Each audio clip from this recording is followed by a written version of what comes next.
Tere tulemast kuulama Pärnumaa podcasti 70. osa. Mina olen Regina Jaakson ja nagu ikka salvestame Pärnu hoobis. Täna on külas naisterahvas, kellega me juba oleme natukene jutustanud täiskasvanute hariduse tunnustamise sündmustest ja võimalustest. Aga me räägime seda ka täna siin podcastis uuesti. Tere tulemast, Ave Eero. Tere! Millega siis täpsemalt tegemist on? Tegemist on täiskasvanu hariduse tunnustuskonkursiga, mis algas eile 27. aprillil ja kestab 31. maini. Ja selle konkursi raames, mida korraldab ETKA, see on siis Eesti täiskasvanute koolitajate assotsiatsioon Andras, selle konkursi raames on võimalik tunnustada täiskasvanud õppijaid, täiskasvanute koolitajaid, õpisündmusi ja õppijasõbralikku tööandjat. Ja kuna õppimine on niisugune tegevus, mis toimub tavaliselt vaikselt, see ei ole väga lärmakas, pasunakooride saatel toimuv tegevus, samas on see hästi ülioluline, et me inimestena areneksime ja õpiksime.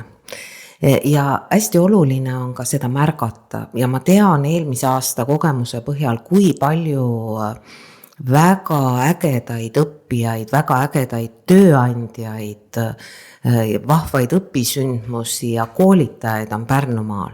Nii et ma usun, et igaüks saab märgata ja võib-olla ongi juba märganud kedagi, kes panustab õppimisse ja selle tunnustuskonkursi raames on siis seda märkamist võimalik jagada. Ja jagada saab seda Andrase kodulehel. Seal on olemas elektroonilised ankeedid ja on võimalik ka ankeet alla laadida ja saata PDF vormingus näiteks minule. Et võimalusi on mitmeid, oluline on lihtsalt märgata. Kui oluline selline märkamine on neile, kes on saanud tunnustuse? Inimestena iseloomustab meid kõiki see, et üldiselt me tahame teha mõtestatud asju. Ja mina arvan, et head ja märkamist ei ole kunagi liiga palju, vähemalt ma ei ole aastakümnete jooksul kuulnud, et keegi kurdaks, et mõtle märgati seda, et ma tegin midagi hästi, et see oli nii ebameeldiv, et öeldi mulle häid sõnu. Ma arvan, märkamine laiemas laastus on seotud sellise üliolulise inimliku omadusega nagu lahkus. Ja see on vast üks asi, mis elu lõpul loeb, kui lahke sa olid, nii et märgata tasub. Ja kas on ka mõni, kes on kuidagi nagu tundnud, et issand, et mis ma nagu polegi nagu teinud õieti midagi, nüüd niimoodi märgatakse ja tunnustatakse? Ja ma arvan, see on eestlastele hästi iseloomulik reaktsioon, et see pole midagi ja mis sest pisiasjast rääkida. Ja see oleks ka väga tore, kui selle märkamisega natuke kallutaks sinna positiivsuse poole peale, et tegelikult head asjad on väärt seda väljaütlemist, väljanäitamist, et ehk see kallutab ka veidike. Aga räägime natuke need kategooriad ka lahti, et kes siis saab olla aastaõppija? Aastaõppija saab olla igaüks, kes on õppinud ja kuidagi silma jäänud sellega, näiteks, et ta on jõudnud küpses eas mingisuguse täiesti uue karjääri juurde või on teinud võimsa karjääripöörde või vähem võimsa. Võib-olla tänapäeval on hästi popp termin kaleidoskoop karjäär, et inimene panustab väga erinevates valdkondades ja on õppinud võib-olla kõrvalt mingisuguse täiesti teistsuguse asja. Ma tean näiteks inimesi, kes töötavad väga sellisel täppisalal ja kõrvalt tegelevad kunstiga ja õpetavad seda kunsti, et inimestel on hästi võimsaid andeid. Nad on neid andeid arendanud, nad on tahtnud õppida midagi uut, midagi teistsugust. Või siis nagu üks meie eelmise aasta nomineeritutest õppijaalal, et ta oli läinud, otsustanud tõepoolest juba küpses eas, et nüüd on aeg keskkool lõpetada. Ja keskkooli lõpetamise järgselt läks ta siis edasi kohe ka kõrgkooli, nii et mitte kunagi ei ole õppida hilja. Ja teised kategooriad? Kes võib olla aasta koolitaja, et meie rahvamajad, seltsimajad, ringijuhendajad on täis imelisi sädeinimesi, kelle kohalolek võib-olla innustab kedagi midagi proovima, midagi tegema, midagi panustama. Et kõik sellised inimesed, kes on toetanud õppimist, mis tahes alal, väärivad minu arust tunnustamist. Ja oluline on märgata ka väga väikestes kohtades on väga-väga palju selliseid inimesi, kes sellesse panustavad. Ja muidugi ka suuremates organisatsioonides, ka kõik sisekoolitajad, kõik formaalõppes olevad koolitajad, need väärivad seda aasta koolitaja märkamist. Ega jah, vahetevahel jääb mulje, et kui inimene lihtsalt teeb enda tööd, on ju, et siis kuidas, et kus maal siis on seesama nagu esile toomine, on ju, ongi säde inimene ja igati lahe, aga teisipidi mõtled, aga ta ju teebki oma tööd, on ju, et kuidas sellest suhtumisest nii-öelda lahti saada? Tööd on võimalik teha ka väga erineval viisil. On võimalik teha tööd südamega ja on võimalik teha tööd kohusetundest. Ja need on hästi erinevad lähenemisviisid. Ja ma arvan, et need inimesed, kes teevad tööd südamega, kes tõepoolest on täiega kohal, kes tõepoolest väärtustavad, mõtestavad seda, mida nad teevad, need kõik on väärt märkamist mis tahes alal. Nii, aga siis 2 kategooriat veel. Ja, aasta õpitegu on siis selline kogukondlik sündmus jällegi. Pärnumaal on 7 valda ja igas vallas igal aastal toimub midagi. Ja väga paljud sündmused on sellised, mis annavad mingisuguse uue vaatenurga, panevad ühiselt arutlema ja mõtlema mingisuguste probleemide ja nende lahenduste üle. Või on lihtsalt sellised vahvad koosolemise viisid, et õpisündmuseks võib siis kvalifitseeruda igasugune sündmus, mis rahva kokku toob ja kuidagi maailmapilti avardab. Ja siis on jäänud veel õppijasõbralik tööandja.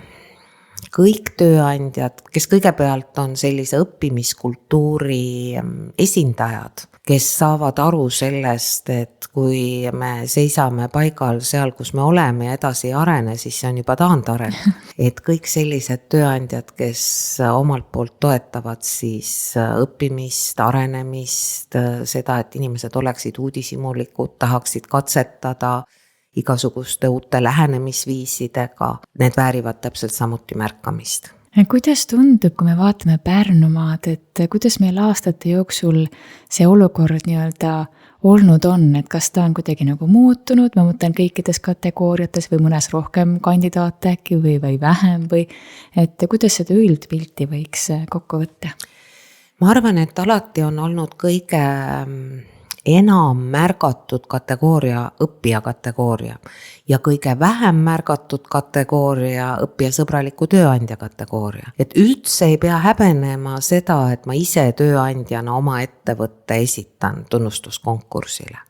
Et see on pigem niisugune au ja selline sügav tänukummardus, kui ettevõte ise märkab ka seda, et me oleme tõesti õppijasõbralikud, et siin on igasugune tagasihoidlikkus, võlts tagasihoidlikkus, et pole mõtet. Aga see on aastate lõikes tavaliselt olnud nii, et kõige raskem on leida ja märgata neid õppijasõbralikke tööandjaid. Võib-olla nad selle sees olles ise nagu ei saagi aru, et midagi teistmoodi või ägedat teeks. Ja sellepärast ongi hea, kui meil ju üldiselt Eestimaal naabrid on väga tähelepanelikud ja tihti kipub see olema kalduse tähelepanu teatud suunas, et me võiks naabritena olla tähelepanelikud just selles suunas, et kes minu naabritest vääriks tunnustamist, et milline võiks olla see kategooria, milles ma oma naabri esile tõstan. No kui oled olnud ka tunnustusüritustel, kus antakse auhinnad üle ja kuidas see emotsioon nendel õhtutel olnud on või kuidas, mis jutud seal üldse niimoodi üles kerkivad? Seal on alati olnud selline siiras rõõm valitsevaks emotsiooniks ja ma isegi ütleksin, et minul endal on küll olnud, on eesti keeles üks ilus emotsioonisõna, see on ülevus. ja see on vot selline emotsioon, et no lihtsalt nii hea meel on nende inimeste üle, kes selle tunnustuse saavad, olla selle tunnustuse sees, et see on väga-väga ülev tunne, et see kuidagiviisi ühendab. Ja kui vastata sellele küsimusele, et mis jutud seal on, siis need on ühed head jutud, need on ühed rõõmsad jutud ja inimestel on võimalus jagada oma õppimise lugusid. Minu arust on see kõige tähtsam, sest tõepoolest, nagu kunagi on Mikk Sarv öelnud, et lugudega luuakse, juttudega juhitakse maailma. Ja need õppimise lood on nakkavad. Et kuulates kellegi vahvat lugu, siis tekib endal ka kohe mõte hakkab selles suunas liikuma, et vot ma võiks ka midagi sellist õppida. Vot see on hea mõte sellise sündmuse korraldamisel või siis ettevõtjaid kuulata, et kuidas nad oma inimesi toetavad, kui loovad on meie ettevõtjad. Et väga-väga vahvad lood.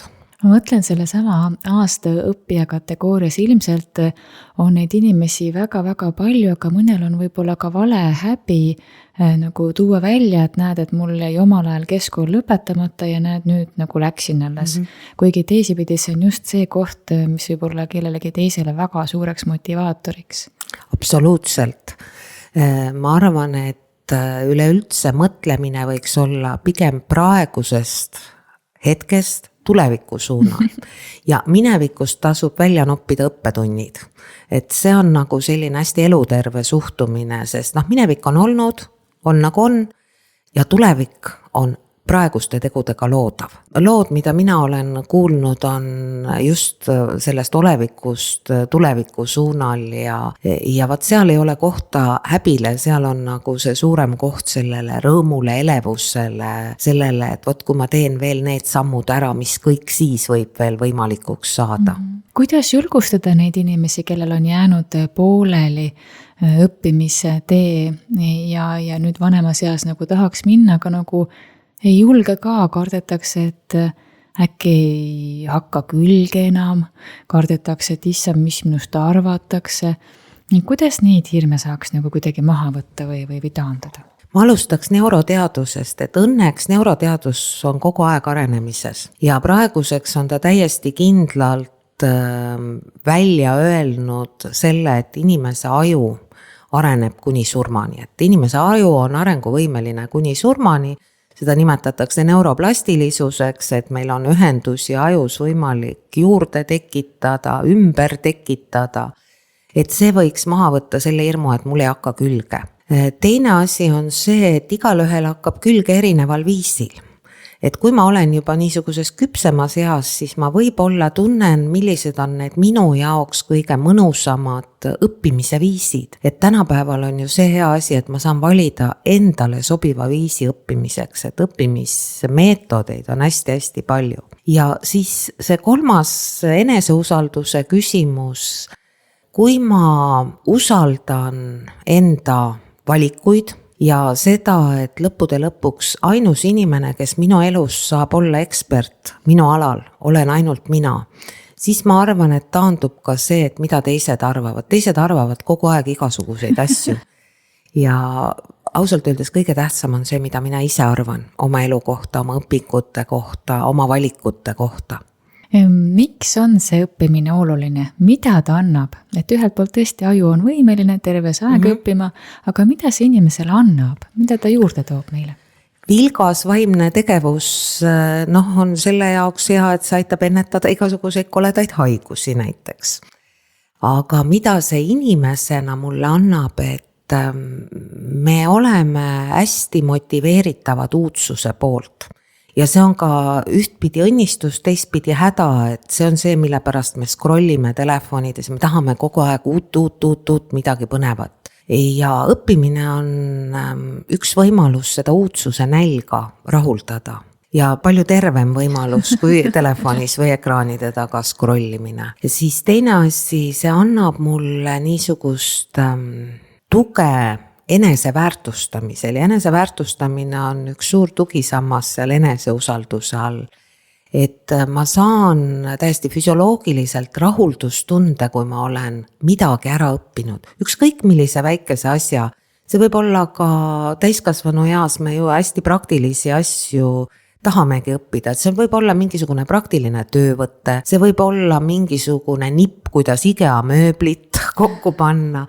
Et see rahuldustunne või teisisõnu võib seda nimetada ka ju õnnelikuks olemise tunne, tuleneb alati millegi äraõppimisest.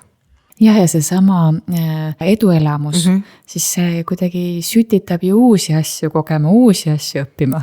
See kinnitab seda, et ma saan hakkama, et see on hästi tähtis ja selle kogemuse sees tasuks natuke istuda, et meil on niisugune huvitav kalduvus, et me istume hästi pikalt probleemide sees, et me kohe mälume neid põhjalikult läbi ja kui midagi head ja toredat on olnud, siis selle kogemuse seest me kiirustame kohe juba järgmise asja juurde.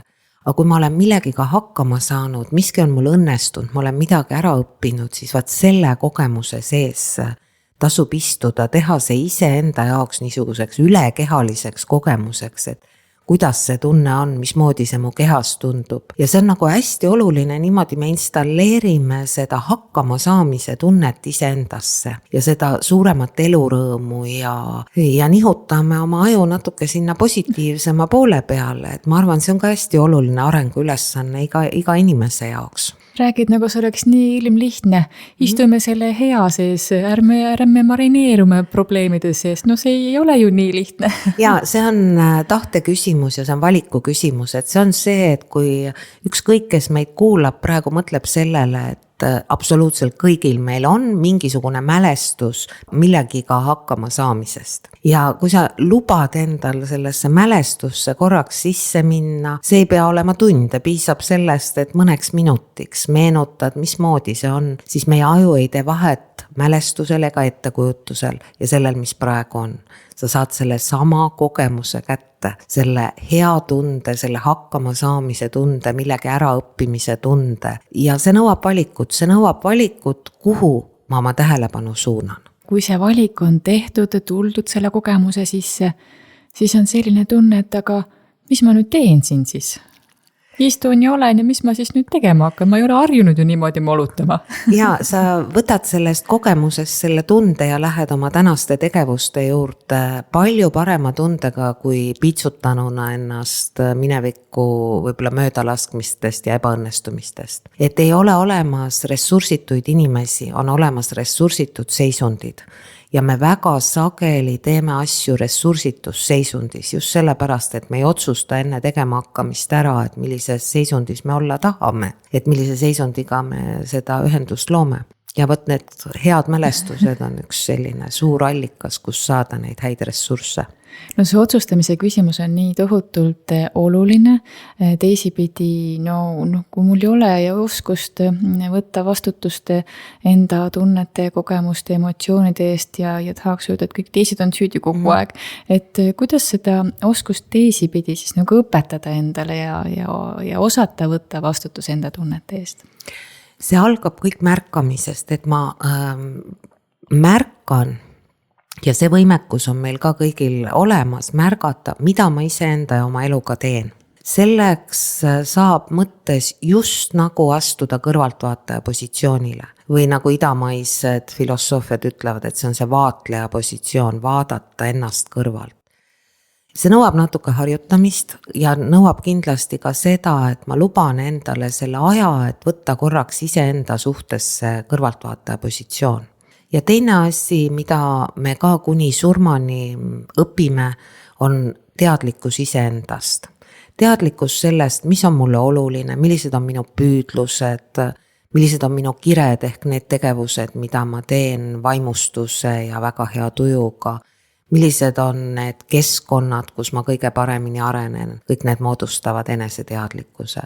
Ja selleks, et olla endast teadlik, selleks, et teha valikuid, on kõigepealt vaja korraks võtta see vaatleja positsioon, et märgata, et kuhu ma ennast praeguseks hetkeks olen valinud, mida ma praeguseks hetkeks olen teinud. Ja teadmine, et igal hetkel on võimalik teha uus otsus, uus valik. see tuleb ka sealt kõrvaltvaataja positsioonist. See on palju lihtsam ju telefoni scrollida. Jah. Ruttu see õnnetunne kätte, järgmine leht. No tänapäeval sealt telefonist ei pruugigi väga ruttu see õnnetunne tulla, et sealt võivad igasugused muud emotsioonid ka nagu sisse tulla, et jaa, õppimine on alati pingutus. Sellepärast ongi see heaolutunne suurem ja püsivam, et scrollimine ei nõua pingutust. Scrollimine on automatism ja see on naljakas, et kuigi see on lihtne, see ei tee meid kuidagi õnnelikumaks. See võiks korraks anda niisuguse väga lühikese rahulolutunde, aga üldjoontes seda heaolutaset ta ei tõsta, aga õppimine tõstab, sest see nõuab pingutust, eriti see süvaõppimine. Ja meie aju tahab saada seda pingutust.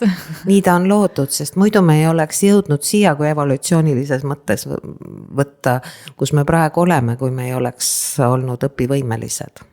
Nii lihtne ja loogiline teisipidi on ju, aga vahepeal justkui peab meedia tuletama niisugust kõige elementaarsemat tõde.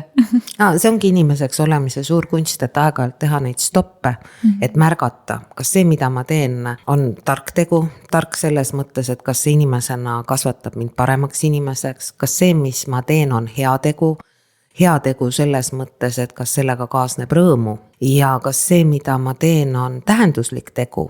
Ehk kas see on kooskõlas minu väärtustega. Aga rääkides sinu enda õppimisest ja enda õppija teekonnast nii-öelda, milline see on, mis on sinu lugu? Oi, see on hästi kirev ja see on nagu selles suhtes hästi pikk lugu, et minul vedas tohutult. Siis, kui ma olin kõrgkooli ära lõpetanud, oli niisugune aeg, et siia saabusid igasugused võimalused, sellepärast, et raudne eesriie avanes, see oli 90ndate algus ja tulid võimalused õppida, mida iganes sa ainult tahad, tulid välismaa targad kohale ja õpetasid. Ja minu üks selline siis esimestest välismaa tarkade juures käimistest oli Gordoni perekooli instruktorite treening, et ma tegelesin tollel hetkel psühholoogilise nõustamisega ja sealt edasi tuli siis see koolitaja tegevus ja ma mäletan, kui vaimustunud ma ise väikese lapse vanemana olin sellest, et on mingisugune metoodika, kuidas lapsi kasvatada võit meetodil, et praeguseks on see leidnud tõestust ja väga levinud metoodika, siis see oli midagi täiesti uut, et on võimalus süstemaatiliselt nagu vanemana õppida ja siis õpetada seda teistele vanematele. Ja siis tulid igasugused muud võimalused, süsteemne pereteraapia, siis tuli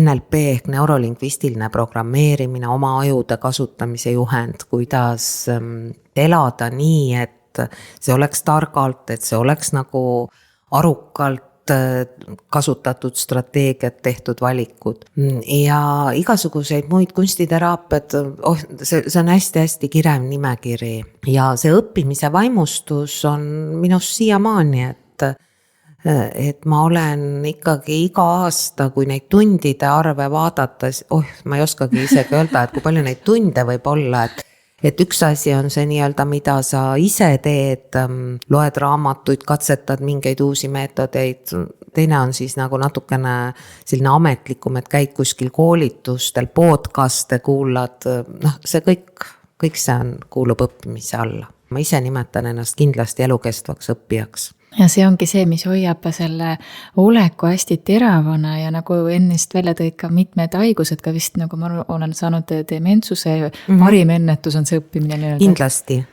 Ja, et vilgas vaimne tegevus on kindlasti parim. Aga vahetevahel, meil Pärnus selles mõttes on ju imehea võimalus väärikate ülikool, eks ju, aga vahetevahel mul tundub ka, et nagu natukene eakamas vanuses inimesed mõtlevad, et aga kus ma nüüd siin lähen, eks ju, et lihtsam on võib-olla ka kodus diivanil olla, kuigi tegelikult see väljatulek on nii oluline just vanemas eas ka. Ja siin on muidugi, Pärnumaa ei ole Pärnu, et Pärnu inimestel on kindlasti lihtsam. Pärnumaa on väga-väga suur, väga hajaasustusega, et siin on nagu kaks poolt, et üks on see, et võimalusi on palju, aga kuidas nende võimaluste juurde pääseda, et teha tõepoolest ka väikestes kohtades õppimine kättesaadavaks inimestele, et minu arust hästi tänuväärset tööd teevad siin niisugused kogunemiskohad nagu raamatukogud ja seltsimajad, aga kuidas ka sinna päris maale pääseda, see on ka küsimus. Aga ma arvan, et meil on ikkagi päris häid võimalusi ja siin on lihtsalt see küsimus, et kuidagi inimestel endal aidata aru saada, et õppimine ei ole ainult see vaimne pingutus, sellel on ka hästi tugev sotsialiseerumise efekt. Täiskasvanud õppija ju õpib eelkõige üksteiselt, eelkõige oma mõtteid jagades, nende üle arutledes, neid analüüsides, et selleks on hea, kui õppijaid on rohkem kui üks, et kuskil koos käia, et me sageli seda ei nimetagi õppimiseks. Ma tulin hiljuti Iirimaalt ja mõtlesin siis hästi palju selle üle, et kui äge, et Iirimaal on selline pubide traditsioon, sest need on tõelised õpikohad. Sest pubis käiakse ka väga-väga väikestes kohtades, arutatakse päevakajalisi teemasid, pakutakse välja igasuguseid uudseid lahendusi ja meil nagu pubi on pigem selline pidukoht ja vahel ka, mis siin salata, joomakoht, aga see nagu Iiri traditsioon on see, et see jooma osa on seal väga väike, õppimise osa väga suur, et meil ka oleks vahva, kui saaks kallutada kuidagi selles suunas. Aga praegu on meil kindlasti raamatukogud paremad õppimise kohad kui pubid. No selles mõttes on hästi armas, et neid on, aga teid nii õige tähelepaneku välja, et kuidas nagu päris sinna hajaasustusse jõuda on ju. Või kuidas siis nagu luua võimalused, et selles piirkonnas inimesed saaksid tulla lähimasse kogukonnakeskusesse on ju. Et see on see mõttekoht nii-öelda eriti meie vananeva rahvastiku taustal nii-öelda. Ja õnneks on ka väga vahvaid külaseltse, selliseid külamaju, kus toimub palju põnevaid üritusi, et ma arvan, et meil juba selles suunas ka mõeldakse. Aga sina koolitajana, millal see otsus tuli või millal see teadmine tuli, et see koolitamine on sinu tee? See tuli sealt samast Gordoni perekooli, see aasta oli siis 1994, sellest on üle 30 aasta. 1994 tegin ma oma esimese koolituse ja siis paar aastat olin ma veel nõustav psühholoog ja siis tuli see teadmine, et tahaks nagu rohkemate inimesteni jõuda, et mitte ükshaaval, vaid siis koos kolleegiga tegime oma koolitusfirma aastal 1996 ja sealt maalt siis ongi see koolitamine olnud põhitegevus ja see on nagu selline kahe suunaga tegevus, et see on samal ajal ju kogu aeg ise õppimine ka, et hea koolitaja on alati see, kes on tagaplaanil, et õppija on esiplaanil. Ja mul on tõeliselt vedanud, et ma olen kohtunud imeliste õppijatega, kes on mind tohutult palju õpetanud. Et kõik see tarkus, mida ma olen kogunud oma õppijatelt, et seda tõenäoliselt ei oleks ma suutnud koguda mitte kuskilt mujalt. Et see on imeline, et selles suhtes väga, väga rahul olen ma selle valikuga, et ma olen saanud nii edukalt õppida need aastakümned. Aga mäletad sa ka enda esimest koolitust? Jaa. Oi, nii hästi.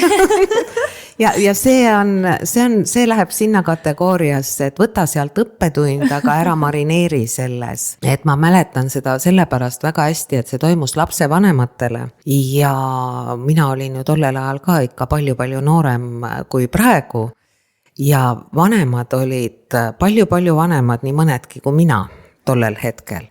Ja ma mõtlesin, et mida on mul neile vanematele öelda, kes nagu nii juba on palju küpsema elukogemusega, teavad palju rohkem. Ja ma mäletan seda tunnet, kuidas mu hääl värises ja mitte ainult hääl, vaid jalg ka. Ja kuna ma seisin püsti, sest mul oli selline ettekujutus, et koolitaja peab raudselt püsti seisma, istuda ei tohi ta mingil juhul, siis kohati oli päris raske koolitust teha, sest ma mõtlesin kogu aeg, et kui see jalg värisemist ei lõpe, siis ma võin mingil hetkel kukkuda.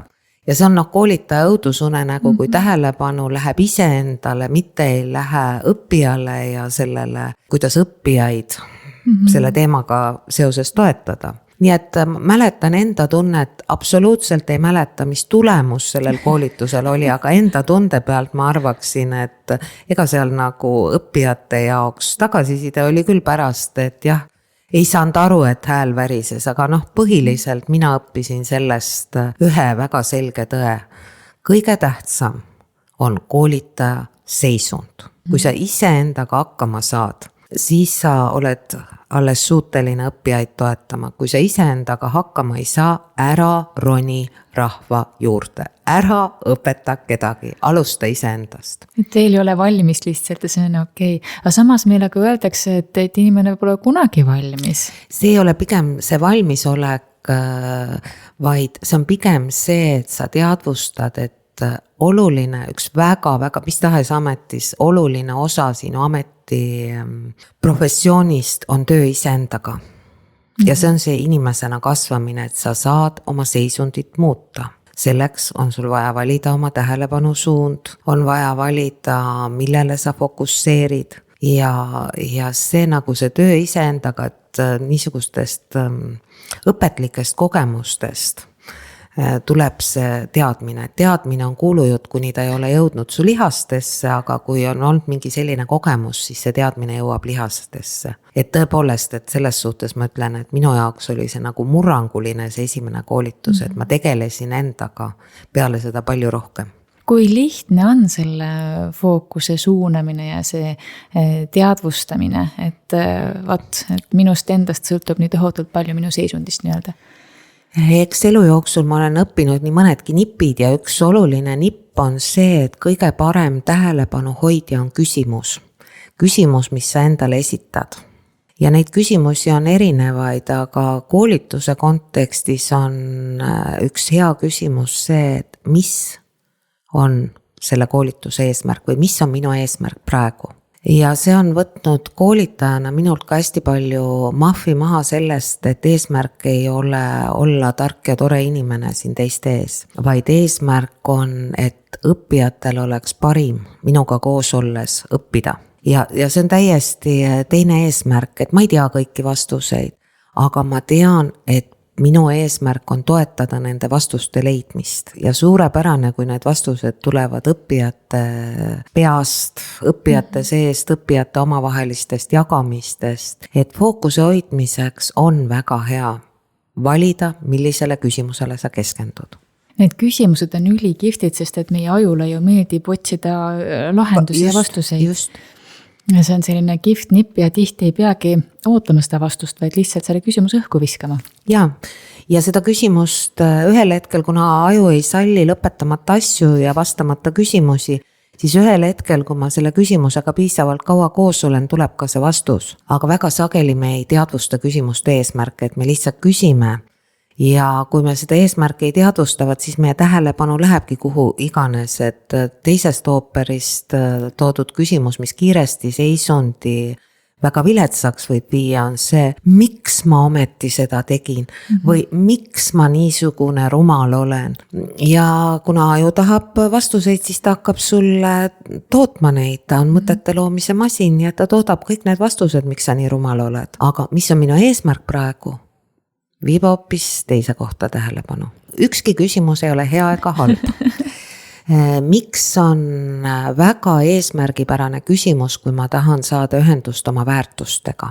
Miks ma seda teen? Ja see ei ole niisugune, kus tulevad kiired vastused, vaid see on nagu selline koht, kus ma annan siis endale aega enda sees sellele vastuse esile kerkimisele. Miks see mulle oluline on? Miks? Ma üldse elan sellist elu, nagu ma elan, et need väärtused saaks tulla. Ta on väga kasutu küsimus, kui ma tahan eneseteadlikumaks saada oma tegevustest, oma püüdlustest. Ta on ainult väärtuste jaoks mõeldud. Ja sageli on ta varjatud motiiviga küsimus, et ma tahaks tegelikult ennast süüdistada, aga rüütan selle siis küsimuse vormi, et siis ta ei ole ka eesmärgipärane. Et küsimuste headuse kriteerium on, mis on küsimuse eesmärk. Millisel eesmärgil sa endale selle küsimuse esitad? Väärtuste jaoks hea, kui ma tahan oma strateegiaid uurida, siis on hea küsimus, kuidas. Kuidas sa seda teed? Kui ma tahan oma tegevusi uurida, siis on hea küsimus, mida täpselt sa teed. Et nendel kõikidel küsimustel on erinev eesmärk. Mis on selline teadus ainult ühest sõnast nii-öelda, miks, kuidas, mida? Või siis veel üks hästi üleekspluateeritud küsimus on ju kas-küsimus, et see on tavaliselt küsimuse kujuline väide. Et ega ma ei tahagi infot saada, et ma esitan, et kas sa oled lõpetanud juba oma lollused. Ja tegelik väide on see, isegi nagu korraldus, et lõpeta oma lollused, aga siis esitan selle küsimusena. Ja seda kasutatakse hästi palju, seda kas-küsimust, et see ütleb palju küsija kohta ja annab vähe võimalusi vastajale. Nii äge, et sa selle välja tõi, need erisused, ma ei ole kunagi selle peale niimoodi mõelnud, et tõesti neid küsimusi heas mõttes strateegiliselt kasutama hakata. Ja eriti, kui ma neid endale esitan, siis on nagu väga oluline mõelda, et mis eesmärgil ma see küsimuse esitan. Siis me mõtleme meile ju aju võimekusest, et ma arvan, et sellest on isegi natukene vähe räägitud või seda teadvustatakse vähe, me teame, et meie aju on väga oluline ja suur komponent ja hoiab meid töös, nii-öelda siis kehalisi liigutamisi ja nii edasi. Aga kõik see võimekus, mis on nagu justkui selle nähtava taga, et sellest mulle tundub, et ei ole üleliia palju räägitud. No vähemalt sellest viimased aasta, ütleme viimasel kümnendil kindlasti, et ta on neuroplastiline ja ta saab ümber kujuneda. On räägitud, kuivõrd see info nüüd on igaühe lihastesse jõudnud, on ise küsimus, aga ma arvan, et õnneks kõik need uued uurimismeetodid, aparatuur, mis võimaldab neid ajulaineid erineval viisil mõõta, et see on ainult tervitatav, tänu sellele me suisa näeme, mis ajus toimub, et see on tehtud nähtavaks. Aga jah, selle teadvustamine, et kuidas see mind isiklikult mõjutab, võib-olla sellega on veel vaja kõvasti tööd teha. Kas või selle sama õppimise seisukohast, et ma alati ise enam mitte 20-sena tunnen, kuidas see mind isiklikult puudutab, kui keegi ütleb, et ma olen selle õppimiseks juba liiga vana. Et ma ei ole mitte millegi õppimiseks kunagi liiga vana. Mul on lihtsalt erinevad viisid asjade õppimiseks ja muidugi on ka oluline, et ma ei tahagi võib-olla kõike õppida, keegi ei peagi tahtma kõike õppida, et teha endale selgeks, et kui miski on minu jaoks väärtuslik ja ma tahan seda õppida, siis see on võimalik, vähemalt aju seisukohalt küll. Jah, võib-olla mingite seoste tekkimine võtab kauem aega, aga need seosed tekivad.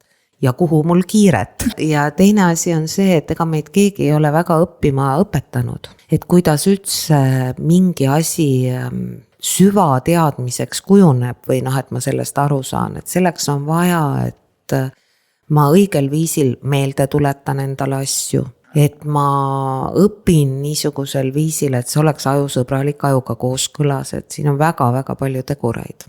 Ma ise olen esimest aastat õppimas ülikoolis sotsiaaltööd ja ma alles nüüd, meil on karjääri planeerimise aine, alles nüüd kuulsin sellisest asjast, et on olemas tõesti erinevad õpimeetodid nii-öelda. Kuigi ma olen üle 40 aasta. Et see on nii veider, kuidas mõni info kuidagi jõuab mingil hetkel, aga siis, kui inimene valmis on. Jah, nii see ongi ja see on jälle see, et saab rõõmustada selle üle, et jumal tänatud, et see info jõudis. Mul oli sama tunne, kui õpetaja ütles, et oi, aga tal on erinevad võimalused infot omandada. Ma vaatasin, nagu oleks nagu eurokat näinud päriselt, silmad läksid suureks pähe. Et jah, see on see koht, mida isegi võib-olla võiks koolides rohkem rääkida. Palju rohkem kindlasti. Barbara Oakley, keda on tõlgitud ka eesti keelde, eesti keeles on üks tema raamat Õpi nagu proff ja mina võtsin mitmed tema kursused, veebipõhised kursused Coursera's. Tema selline keskne uurimisteema ongi, et kuidas inimene õpib ja kuidas seda õppimist teha võimalikult lihtsaks inimese jaoks. Vähemalt see aeg, kui mina koolis käisin, siis keegi ei õpetanud kordama, me põhiliselt tuupisime ja see ei tööta üldse absoluutselt, see ainult lühiajaliselt, see on nagu selline tohutu kognitiivse ülekoormuse tekitamine oma ajusse ja see jääb sinna eksami paberile või eksami aega, mitte midagi pärast ei mäleta. Et tuupimine ei ole õppimismeetod. On ruumiline või ajaline kordamine õppimismeetod ja see on siis see, et ma kõigepealt meenutan, kui me näiteks jutuajamise lõpetame, meenutan, mis mul sellest meelde jäi. siis järgmisena vaatan oma märkmeid või kui võtta ülikooli õpingud on ju, et vaatan, märkmetest veel olen teinud. Siis kolmandaks võtan alles siis kas selle mingisuguse raamatu, teatmeteose, vaatan sealt üle. Ja teen seda korduvalt niisugust teatud ajaliste lõtkudega ja joonistan, loon neid seoseid pildiliselt, joonistan neid mõttekaarte. See on tõeline kordamine, aga mitte see, et ma dikteerin raamatu teksti ja siis raamatust vaatan nagu luuletust, et kas jäi pähe, kas ei jää. Et see on nagu tohutu karuteene ka oma sellele lühiajalisele mälule. See koormab ta lihtsalt väga-väga kiiresti üle. Ja ma tean, ma polnud aastaid koolis käinud esimese poolaastaga, mõtlesin, püha jumal, mida ma teen, aga nüüd õnneks tuli see teadmine, et seda saab palju lihtsamini teha. Aga rääkides veel NLP-st, mis see on? Neurolingvistiline programmeerimine kõlab nagu täiesti hullumeelsena. Hästi lihtsalt öeldes on ta uurimus siis inimese subjektiivsest kogemusest või kuidas inimene oma kogemusi loob ja kuidas seda siis ära kasutada niisugusel viisil, et minu elu oleks kergem, lihtsam ja rahuldust pakkuvam. Ja ta uurib seda, see neuro ütleb, viitab närvisüsteemile, lingvistiline keelele ja programmeerimine siis neile sisemistele alateadlikele programmidele, mis meis inimestena on. Ja ta uurib siis seda, et kuidas näiteks me oma keele abil mõjutame ennast ja teisi, mida tasub siin silmas pidada ja arvestada, millised on need programmid, mis on võib-olla piiravad, millised on need programmid, mis on meid toetavad, sisemised, näiteks millised on piiravad ja kasulikud uskumused, kuidas neid vajadusele asendada ja muuta ja kuidas me saame oma seisundeid juhtida, kuidas me saame valida need ressursikad seisundid, mis meid asjade tegemisel toetavad. Ja muidugi ta läheb ka sügavamale, ta on hästi süsteemne, et millised on üldse arengu ja muutumise loogilised tasandid. Alati on kasulik muudatust teha tasand kõrgemal, et näiteks kui sul käitumistasandil on probleem, siis tasuks tegelda võimete või uskumustega. Ja kuidas siis süsteemselt läheneda inimeseks olemisele, kõige laiemalt öeldes. See on ajude kasutamisjuhend, et meil ei ole kaasa tulnud seda manuaali, kui me sünnime inimestena, aga NLP on siis üks viis selgitada, kuidas minu aju toimib ja mitte ainult selgitada, vaid siis pakkuda ka praktilisi strateegiaid oma aju juhtimiseks. Ma kuulsin täna esimest korda väljendit ressursikas seisund. See on nii äge. Ja eestikeelne sõna võib-olla oleks siis parem jõustav seisund. Et see kuidagi näitab väga elavalt, mida see süsteem ja programmeerimine nii-öelda võimaldab. Selline alusfilosoofia nimetatakse NLP taustaoletused ja nendest juhindumine siis võiks olla kasulik inimesena toimimisel ja üks nendest paljudest taustaoletustest on see, et inimesel on olemas kõik sisemised ressursid, mis ta vajab õnnestumiseks. Ja NLP üks eesmärk on aidata need ressursid siis inimesele kättesaadavaks teha. Kui ma aru saan, seda kõike on võimalik Pärnus õppida? Jaa, meil on 51. praktikutaseme väljaõppegrupp praegu Pärnus. Alustas 2 kuud tagasi ja me teeme igal aastal, et see on toimunud siin juba aastast 97 algusest, vabandust. Igatahes tasub siis pilku peal hoida, et kes tahab natukene endasse kaevuda, vaadata, mis on te käitumismustrite taga ja võib-olla natukene ka siis suunda muuta. Aga võtame veel kokku selle teemaga, millega me alustasime. Täiskasvanud õppija nädal, et nagu ma aru saan, 31. maini on võimalik kandidaate esitada. Need olid aasta õppija, aasta koolitaja, aasta õpitegu ja siis aasta õppija sõbralik tööandja. Ja esitamisel on ankeet ja selle saab Andrase kodulehelt. Seal on kohe kodulehel tunnustamine ja seal saab need kas ankeedi siis alla laadida või elektroonse ankeedi täita ja pole midagi hullu, kui kõikidele küsimustele vastust ei ole, oluline on esitada. Et lihtsalt sinna ankeeti jäävad ka alati esitaja andmed, et kui midagi on vaja täpsustada, siis saame ka telefoni teel täpsustada või meili teel täpsustada. täiskasvanud õppijanädal on sügisel, see on siis see aasta oktoobrikuus ja selle nädala raames toimub nende tunnustatute tänusündmus. Nii maakondlikul tasandil kui vabariiklikul tasandil, et maakondlikul tasandil on see 20. oktoober ja vabariiklikul tasandil siis 22. oktoobril. Ja lisainformatsioon, nagu ma arvasin, oli ka siis Andrase lehe peal. Andrase lehel on kõik see olemas. Ja kõige olulisem on see, et infost üksi pole mitte midagi kasu. Oluline, et me märkaksime ja tõepoolest ma räägingi meie vormis, et me kõik, mina kaasa arvatud, nendes erinevates kategooriates siis tunnustamist väärivaid inimesi annaksime neist teada. Aga see on ilus mõte, kus kohast kokku võtta suur aitäh, Ave, jõudu tööle ja toredat õppimise jätkamist. Aitäh!